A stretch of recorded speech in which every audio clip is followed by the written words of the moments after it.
TR Balu அவர் மேல வந்து DMK ஃபைல்ஸ்னு ஒரு 4 எக்ஸல் ஷீட்டை போட்டாரு. யாரு? அண்ணாமலை, அப்ப பாஜக தலைவரா இருந்தாரு. அவர் மேல மட்டும் இல்லாம ஒரு முக்கியமான திமுக புள்ளிகள் இவ்வளவு சொத்து வச்சிருக்காங்க, இந்த வாட்ச் கட்டுறாங்க அப்படின்லாம் போட்டிருந்தாரு. அதுல சிலர் வந்து அவருக்கு எதிராக வழக்கும் போட்டிருந்தாங்க. குறிப்பா டிஆர் பாலு வந்து வழக்கு போட்டிருந்தாரு. இவர் மேல என் மேல அவதூறு பரப்புறாரு அப்படின்னு அண்ணாமலைக்கு எதிராக. இந்த வழக்குல ஆஜராயிருக்காரு டிஆர் பாலு சைதாப்பேட்டை நீதிமன்றத்துல. வெளியே வந்தவர்கிட்ட 10,000 கோடி சொத்து உங்களுக்கு எங்க இருந்து வந்தது அப்படின்னு வந்து கேள்வி கேட்டாங்க. அதுக்கு அட போயா அப்படின்னு சொல்லிட்டு பத்திரிகையாளர்களை சொல்லிட்டு கிளம்பி போயிட்டாரு. அட போயா. ஏற்கனவே இப்பதான் ஒருத்தர் சொல்லி அமைச்சர் பதவியில இல்லாம உட்காந்துருக்காரு வீட்டுல. ஆமா, அடுத்து இவரும் தயாராகாத போலதான் வந்து தெரியுது. ஓகே, ஒரு குற்றச்சாட்டு வைக்கிறானா கேட்கத்தானே செய்வாங்க.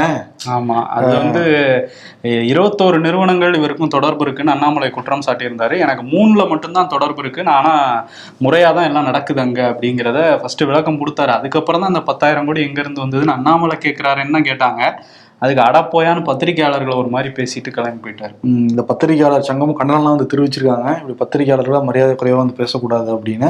எங்க நாகரிகம் எங்க இருக்கு? நம்ம தான் திமுக முக்கியமான புள்ளிகள் பல பேரை பார்த்துட்டு தானே இருக்கோம். ஏவா வேலு, பொன்முடி அப்படின்னு. அந்த வரிசையில் இப்ப இவரும் ஜாயின் பண்றாரு. பல எம்எல்ஏக்கள் ரொம்ப கொச்சையா வேற பேசிட்டு இருக்கிறாங்க.